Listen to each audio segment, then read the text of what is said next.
kalau respon dari novel Bakmumin untuk mengerahkan masanya untuk membuat kegaduhan lagi, saya akan melawan. Karena bagi saya ini berlebihan. Ini sama seperti dulu pada saat Ahok keselio lidah di Pulau Seribu digunakan sebagai amunisi untuk menyerang pemerintah dengan mengatasnamakan Ahok. Ini sama. Saya juga mengecam keras respon dari komunitas Minang yang mengatakan haram tanah Minang didatangi oleh Menteri Agama. Ini bagi saya lebay, gitu. Berlebihan. Gitu. Harusnya para ulama di Minang atau sesepuh di Minang memberikan saran, teguran yang konstruktif kepada Menteri Agama. Seperti yang saya lakukan, saya mengkritisi, tapi juga saya memberikan saran konstruktif, bukan asal mengecam.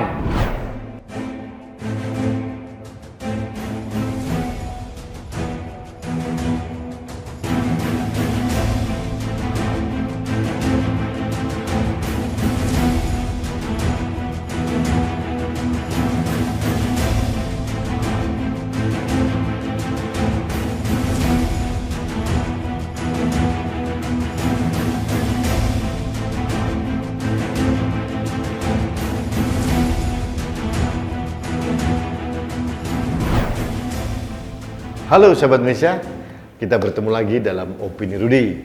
Sahabat Indonesia masih ingat dengan Wakil Sekjen Persaudaraan Alumni 212, Novel Bakmumin.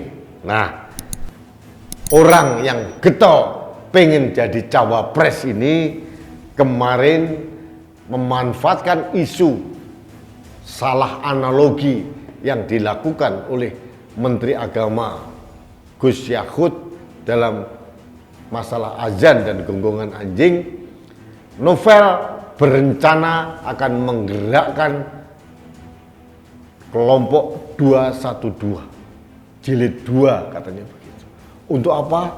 Untuk menekan pemerintah, untuk menurunkan Gus Yakut. Saya melawan. Meskipun saya pribadi juga tidak setuju dengan analogi atau pilihan diksi dari Menteri Agama Gus Yakut untuk membandingkan kegaduhan azan dan gonggongan anjing, saya tidak setuju. Tapi saya juga melawan kalau hal ini dikapitalisasi sebagai alat untuk mencari keuntungan seperti mengerahkan massa 212 jilid 2. Saya harus melawan. Saya objektif bahwa saya pribadi sampai detik ini masih meyakini bahwa Menteri Agama Gus Yakut salah pilihan diksi untuk membuat analogi tentang kegaduhan azan. Saya tetap menyarankan Gus Yakut untuk memberikan klarifikasi supaya tidak menimbulkan kegaduhan. Karena apa? Saya meyakini 1.000.000% nawaitu dari Gus Yakut untuk mengatur toa atau speaker masjid itu adalah keputusan yang sangat luar biasa. Saya mendukung keras. Hanya saja dalam hal analogi kegaduhan speaker atau toa masjid ini, menurut saya Gus Yakut telah kepleset memilih diksi yang salah. Itu saja. Tapi kalau respon dari Novel Bakmumin untuk mengerahkan masanya untuk membuat kegaduhan lagi, saya akan melawan. Karena bagi saya ini berlebihan. Ini sama seperti dulu pada saat Ahok keselio lidah di Pulau Seribu digunakan sebagai amunisi untuk menyerang pemerintah dengan mengatasnamakan Ahok. Ini sama. Intens dari Novel Bakmumin dan kawan-kawan ini sejatinya adalah menyerang Presiden Jokowi dengan menggunakan ucapan dari Gus Yakut. Ini tidak benar dan harus kita lawan. Harus kita suarakan, seluruh Indonesia harus mendukung. Jangan pernah mau kita diprovokasi oleh Novel Bakmumin.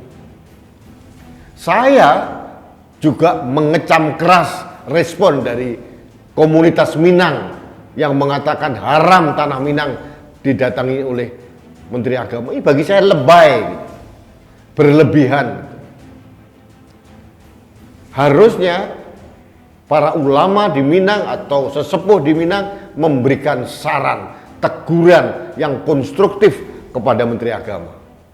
Seperti yang saya lakukan, saya mengkritisi, tapi juga saya memberikan saran konstruktif, bukan asal mengecam. Janganlah kita memainkan isu, memanfaatkan isu, kemudian untuk mengambil keuntungan dengan menciptakan kegaduhan. Saya tahu arahnya adalah Presiden Jokowi yang disasar. Jadi marilah kita untuk dewasa. Kesalahan apapun mari kita koreksi. Siapapun bisa berbuat salah, termasuk dalam pilihan kalimat, pilihan diksi, dan sebagainya. Makanya kemarin juga saya katakan dengan jelas, seharusnya para pejabat negara hati-hati dalam memilih diksi. Karena pejabat negara ini adalah juru bicara dari negara juga, dari kabinet Presiden Jokowi juga, melalui bidang masing-masing. Kemarin jelas saya katakan bahwa seorang pejabat publik, pejabat negara harus menjadi komunikator yang baik. Setidaknya ada 3 syarat komunikator yang baik. Yang pertama, dia harus mempunyai simpati, mempunyai empati, dan yang ketiga, dia sadar implikasi sosial yang akan terjadi atas diksi yang akan dibangun. Kalau seorang komunikator menyadari ketiga hal ini, dia akan memilih narasi, memilih diksi dengan tepat, sehingga tidak menimbulkan feedback atau respon negatif atas komunikasi yang dibangunnya. Itu saran saya. Tapi jangan juga seperti novel yang mau mengancam, mendemo, mengerahkan masa 212. Saya berdiri paling depan akan melawan. Kita tidak bisa dibiarkan hal seperti ini. Apalagi ini masa COVID belum berakhir. Varian Omikron masih merajalela. Jangan jadi mereka menjadi beban pemerintah yang sudah berat. Sahabat Indonesia, pada kesempatan ini juga saya menghormati orang-orang yang tidak sependapat dengan saya. Inilah demokrasi. Saya tidak menyalahkan pilihan berbeda atau persepsi yang berbeda dari teman-teman saya atau sahabat-sahabat saya, tapi tolong juga saya mempunyai persepsi yang sendiri. Kita saling menghormati pendapat masing-masing. Saya tidak hendak mengecam orang yang mengecam saya, tapi marilah kita menghargai persepsi kita masing-masing dalam melihat. Tapi semua harus sepakat bahwa saya tidak ingin menyerang secara pribadi atau mungkin sampai melengsarkan atau menggerahkan massa untuk mendemo Gus Yakut. Saya tidak setuju dan saya akan melawan. Ini upaya objektif saya untuk menjaga Indonesia.